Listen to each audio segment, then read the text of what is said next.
Standard 8 Subject Science Lesson number 11 Human Body and Organ System. Last लेक्चरला आपण respiratory system पाहिलं होतं. Today we are going to study blood circulatory system. आज आपण रक्ताभिसरण संस्था पाहणार आहोत. Circulatory system performs the function of transport of various substances like water, hormones, oxygen, soluble nutrients and waste materials through different organs.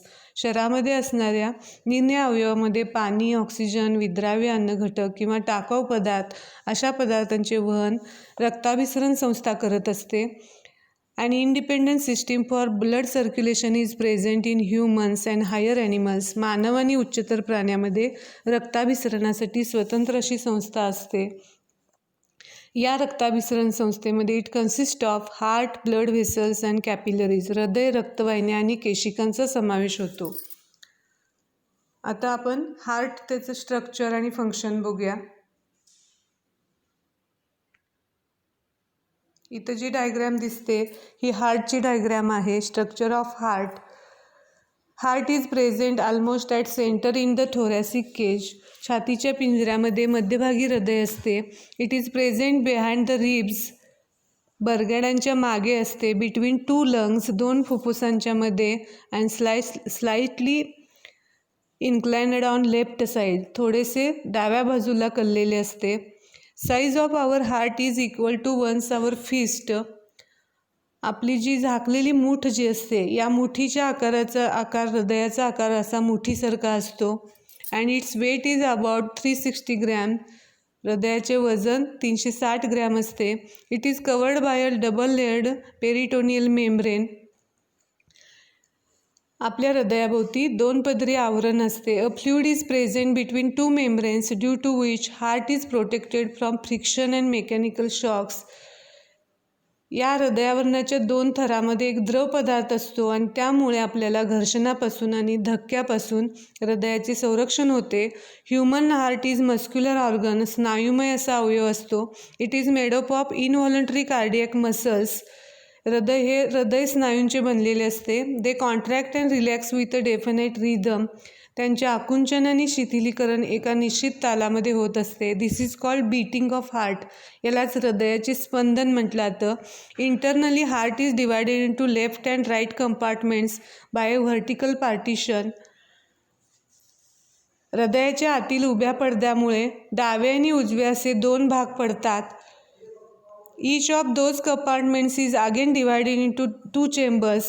उभ्या पडद्यामुळे डावे उजवे भाग पडतात आणि या भागांचे परत दोन दोन कप्पे पडतात. Thus in all, heart consists of 4 chambers. हृदयाचे एकूण 4 कप्पे असतात. Upper chambers are called atria. वरचे जे चेंबर्स असतात वरच्या भागामध्ये त्यांना आर्टरिया असं म्हटलं जातं.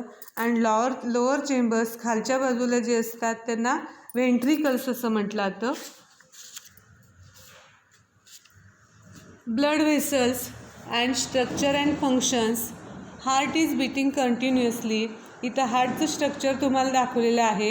यामध्ये वरचा जो भाग आहे आर्ट्रियम असं म्हटलं जातं आणि खालच्या भागाला काय म्हटलं जातं, व्हेंट्रिकल. मग लेफ्ट ॲट्रियम, त्यानंतर राईट व्हेंट्रिकल आणि लेफ्ट व्हेंट्रिकल्स असे एकूण 4 भाग असतात. फक्त हृदयाचं स्ट्रक्चर, त्याची नावं, लेबलिंग एवढंच तुम्हाला आता आहे. याचं डीप स्टडी परत 10वीला आहे. आता आपण ब्लड व्हेसल्सची माहिती घेऊ. ब्लड व्हेसल्स यालाच रक्तवाहिनी असं म्हटलं जातं. याचं स्ट्रक्चर अँड फंक्शन, रचना आणि कार्य. Heart is beating continuously. हृदयाची स्पंदने सतत चालू असतात. And due to this blood continuously circulates through blood vessels. आणि त्यामुळे रक्तवाहिन्यात सतत रक्त फिरत असते. रक्तवाहिन्या प्रामुख्याने 2 प्रकारचे असतात. There are 2 types of blood vessels, arteries and veins. Arteries म्हणजे धमन्या म्हटल्या जातात. Arteries, blood vessels which carry the blood away from the heart are called arteries. हृदयापासून शरीराच्या वेगवेगळ्या भागाकडे रक्त ज्या वाहून नेतात त्यांना धमन्या असं म्हटलं जातं. Except the one carrying blood towards the lungs, all carried oxygenated blood. फुफ्फुस धमनी व्यतिरिक्त इतर सर्व धमन्या ऑक्सिजनयुक्त ब्लड वाहत असतात. These are deeply located in body. धमन्यांच्या भित्तिका ह्या जाड असतात आणि खोलवर असतात. And their walls are thicks, म्हणजे भित्तिका जाड असतात. And these vessels do not have walls, त्यांच्या पोकळीमध्ये झडपा नसतात. यानंतर व्हेन्स म्हणजे शिरा असं म्हटलं जातं. धमन्या आणि शिरा यामध्ये vessels carrying the blood toward the heart from various part of the body are called veins. म्हणजे शरीराच्या विविध भागाकडून हृदयाकडे रक्त वाहून नेतात, त्यांना व्हेन्स असं म्हटलं जातं. All veins except the one carrying blood from lungs transport deoxygenated blood. फुफ्फुस शिरा व्यतिरिक्त उरलेल्या सर्व शिरामधून विनॉक्सी रक्त वाहून आणलं जातं. Most of the veins are superficially located in the body. त्वचेलगतच असतात. देअर वॉल्स आर थिन, त्यांच्या भित्तिका पातळ असतात. अँड प्रोव्हायडेड विथ वॉल्स, त्यामध्ये झडपा असतात. हे आपण ब्लड व्हेसल्स बघितलं. यानंतर capillaries. Arteries gradually branch out with decrease in their diameter as they spread in the body and finally from fine hair like vessels are called capillaries. धमन्या ज्या असतात त्यांना शरीरभर पसरताना फाटे फुटतात. इथं कॅपिलरीची रचना दाखवलेली आहे. हार्टची जर ही आर्टरी असेल तर त्या परत शरीरामध्ये जात असताना त्यांना फाटे फुटतात. त्यांचा व्यास जो आहे हा लहान लहान होत जाऊन त्या केसासारख्या दिसतात. त्यांनाच काय म्हटलं तर कॅपिलरीज असं म्हटलं जातं. Walls of capillaries are extremely thin, त्यांच्या भित्तिका अतिशय पातळ असतात. And made up of single layer of cells, एका लेअरपासून बनलेले असतात. And due to this exchange of materials between capillaries and cells become easy. आणि त्यामुळे देवाणघेवाणीमध्ये रक्तातील ऑक्सिजन, त्याचबरोबर न्यूट्रिएंट्स, हार्मोन्स, व्हिटॅमिन्स यांचे हे जे पदार्थ आहेत किंवा पेशीमध्ये असणारे टाकाऊ पदार्थ, waste materials, this send towards of the cell and move into the blood. याच्यामुळे पेशीतील टाकाऊ पदार्थ रक्तामध्ये येतात किंवा जीवनसत्वे, संप्रेरके, अन्नघटक पेशीत मिसळली जातात. Capillaries unite together to form the vessels of more diameter. आता कॅपिलरीज काय होतात, परत युनाइट होतात, एकत्र येतात आणि त्यामुळे काय होतं, त्यांचा व्यास जास्त होतो आणि त्यापासून वाहिन्या तयार होतात.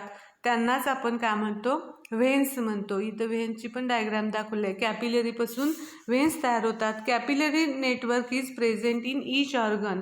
प्रत्येक अवयवामध्ये या कॅपिलरीचं नेटवर्क जे आहे हे पसरलेलं असतं. In case of healthy person there are 72 beats of heart per minute. निरोगी मानवाच्या हृदयाचे दर मिनिटास 72 ठोके पडतात. Rate of heartbeat increases due to physical exercise, emotions. व्यायाम किंवा काम केल्याने तसेच मनात निर्माण होणाऱ्या भावनामुळे सुद्धा रक्ताचे ठोके वाढतात. Similarly it has been observe that it decreases during rest and sleep. आणि आराम करत असताना किंवा आपण झोपलेले असताना हे हार्टबीट कमी आढळून येतात. Number of beats is more in case of infants. लहान बालकं असतील त्यांच्यामध्ये हृदयाच्या ठोक्यांची संख्या जास्त असते. 2 types of sounds are heard during heartbeat. हृदयाचे ठोके पडत असताना 2 प्रकारचे आवाज येतात. वन इज डिस्क्राइब्ड ॲज लब. एका आवाजाचे वर्णन असे लब आणि दुसऱ्या आवाजाचे डब, म्हणजे लब डब असा आवाज येतो. Heart pumps about 75 ml of blood during each beat. हृदय जे आहे प्रत्येक ठोक्याला सुमारे 72 मिलीलिटर रक्त जे आहे हे रक्त पुढं ढकललं जातं.